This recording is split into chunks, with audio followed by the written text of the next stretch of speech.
Hi, welcome to my video on simplifying algebraic expressions, and we're going to focus on the distributive property for this. And the first thing I have here is simplifying algebraic expressions involves using the order of operations. Remember PEMDAS, where you have to do the parentheses first, and then uh, you have exponents, you multiply or divide from left to right, and then you add or you subtract from left to right. And so here in parentheses, okay, we do have parentheses here. However, there's nothing left to do in the parentheses.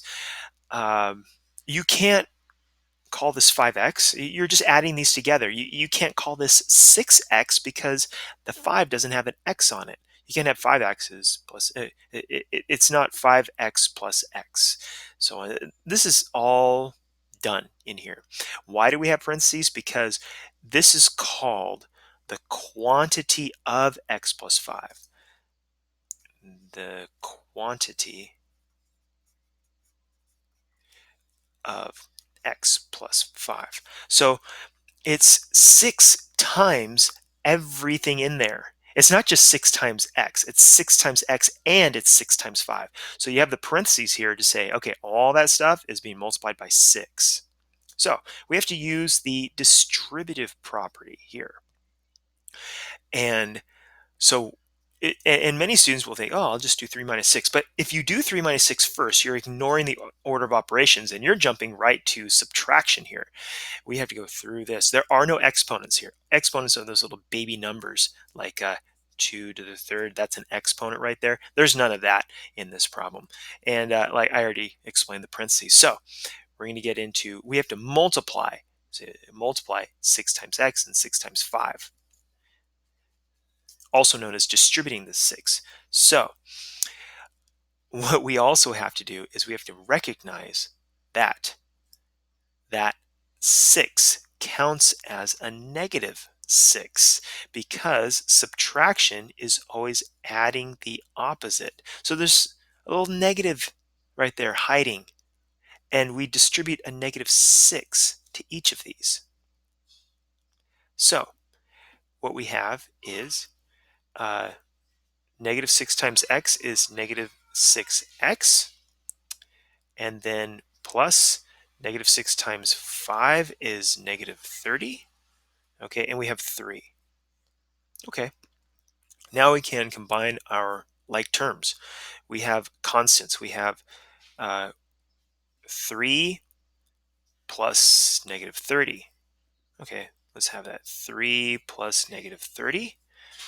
That right there is, and I put parentheses there to separate the operation from the sign of the number. 3 plus negative 30 is negative 27. And I have this negative 6x, or I had minus 6x. But when I bring down the 3 and I bring down this, when I brought these down here to do that stuff, we can see that what was minus now looks like negative. And so as I lead off my answer, I have negative 6x minus 27 because this was the other part of my answer. This is the simplified version of our original expression. Let's practice something a little more complex. We have this. Now, once again, I'm looking at this as plus a negative 6 right there. And I'm going to distribute that negative 6 to each item inside the parentheses because I'm looking at the order of operations. And I see, oh, parentheses, yeah, okay, but nothing to do in the parentheses because they're not both variable terms. There's no exponents. I'm going to, I see multiplication here. The multiplication is here, 6, and then there's nothing in between the 6 and the parentheses. So that's telling me, yeah, I got to multiply right there. So I will. Negative 6 times 2 is negative 12. And it's a variable term, x. Minus negative 6 times 3 is negative 18. And now I'm going to write down the rest of what I got. I have negative 7 here, and I have plus x. Okay, if you've heard me before talk about these things, I talk about the positive peanut. And I can make a little peanut right here. When you have minus negative, and everything's positive inside. Okay, let me rewrite this here to see what I really got. I have negative 7 minus 12x plus a positive 18. Do I really have to call it positive 18 now? I should be able to just call it plus 18 and just kind of condense that a little bit. And then plus x. Okay, now I can rearrange things here. I can have the this whole thing right here. I'll write it right here. So that's gone. I have I can put this here. That's plus x. So I'm just putting my terms together here. And I have negative 7. And I have plus 18. Okay, negative 12 plus. This counts as 1. Negative 12 plus 1 is negative 11. And negative 7 plus 18, that is positive 11. So when I put this answer together, I'll put my variable term first, negative 11x, and then plus 11.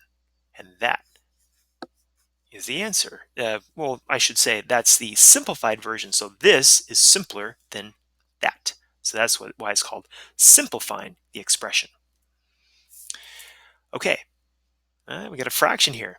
And it looks kind of nasty, but I've set this up to where it's going to be pretty easy. First, as we have here, parentheses, exponents, multiply. So parentheses, yeah, there are parentheses, but these variables are different. I can't add them together. I can't make this, 15xy. Doesn't work that way. They have to be the same variable. It would have to be 6x plus 9x, and then that would be 15x. But that's not going to happen. So we have 2/3 times all this, so we have to jump down to multiplication. Oh, and no e, there's no exponents here at all. Okay, 2/3. 2/3 times 6 and 2/3 times 9. 2/3 times 6. Let's do that on the side here. 2/3 times 6. Notice how I put 6 up there. Well, 6 is the same thing as 6 over 1. And what I could do is I could multiply 2 times 6. There's many ways of doing this right here. 2 times 6 is 12, and 3 times 1 is 3, and 12 divided by 3 is 4.